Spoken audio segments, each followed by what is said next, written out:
اور پھر قاضی فائز نے کیا کہ آپ ہی جن پر الزام ہے آپ ہی اپنا جج مقرر کر دیں، آپ ہی کمیشن بنا دیں، وہ تو نہیں بن سکا، لیکن اس کے بعد ان کی درخواست کا بھی کچھ نہیں ہوا. تو اب کس طرح یہ کہیں گے کہ کوئی انصاف کی امید ہے کیا ہے؟ لیکن پوری دنیا میں یہ خبر تو پھیلے گی، ساری دنیا کو پتہ لگے گا کہ سرونگ ججز کہہ رہے ہیں، 5 ہائی کورٹ کے جج کہہ رہے ہیں کہ جی یہاں تو نا انصاف ہو رہا ہے، یہاں تو آئین کے اوپر عمل ہی نہیں ہو رہا. تو پھر عالمی سطح پر جتنے بھی ادارے ہیں، چاہے یورپین یونین ہو، اب تو IMF بھی خیر اس میں شامل ہو گیا ہے، GSP+ کا سٹیٹس ہو، انسانی حقوق کی تنظیمیں ہو، جو قانون انصاف پر نظر رکھنے والی تنظیمیں ہیں، اقوام متحدہ ہے، ان سب تک بھی تو یہ خبر پہنچ رہی ہوگی نا.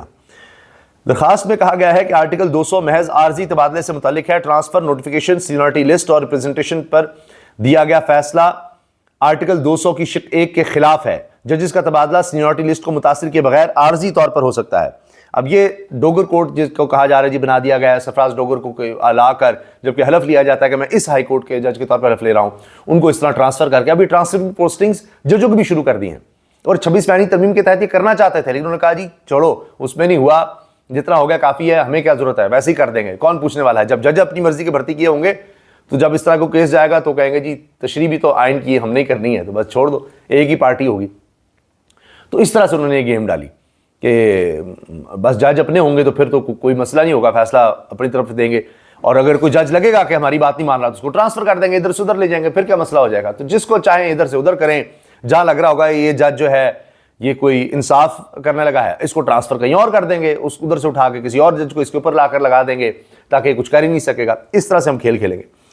ہائی کورٹ کے ججز کی جانب سے دائر درخواست میں موقف اپنایا گیا ہے کہ اسلام آباد ہائی کورٹ میں ججز ٹرانسفر کا فیصلہ مفاد عامہ کے تحت نہیں کیا گیا.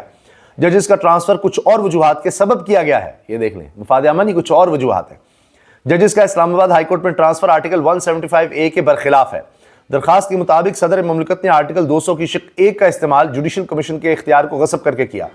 عدالت عظمیٰ سے استدعا ہے کہ اسلام آباد ہائی کورٹ کی موجودہ سینیورٹی لسٹ کو کالعدم قرار دیا جائے، کیونکہ سینیورٹی لسٹ آرٹیکل 194 اور آئین کے 3 شیڈول کے منافی ہے.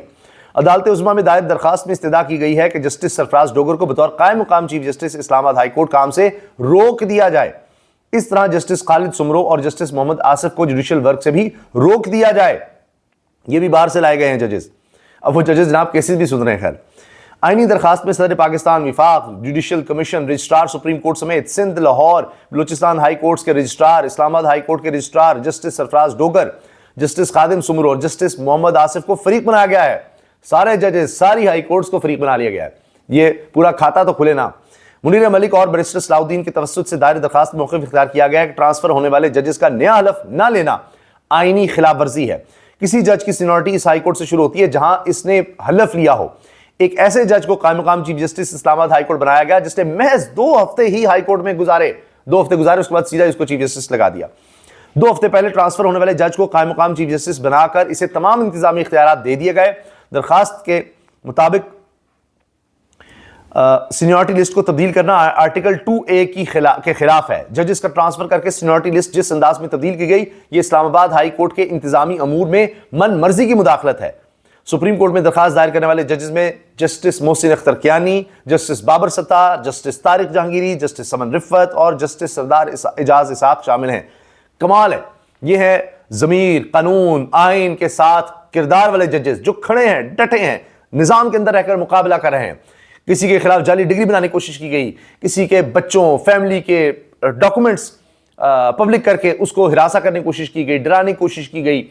ان کے خلاف سپریم جوڈیشل کونسل میں ریفرنس لانے کی کوشش کی گئی، درخواستیں دی گئیں، کیا کیا نہیں کیا گیا، مگر وہ ڈٹے ہیں.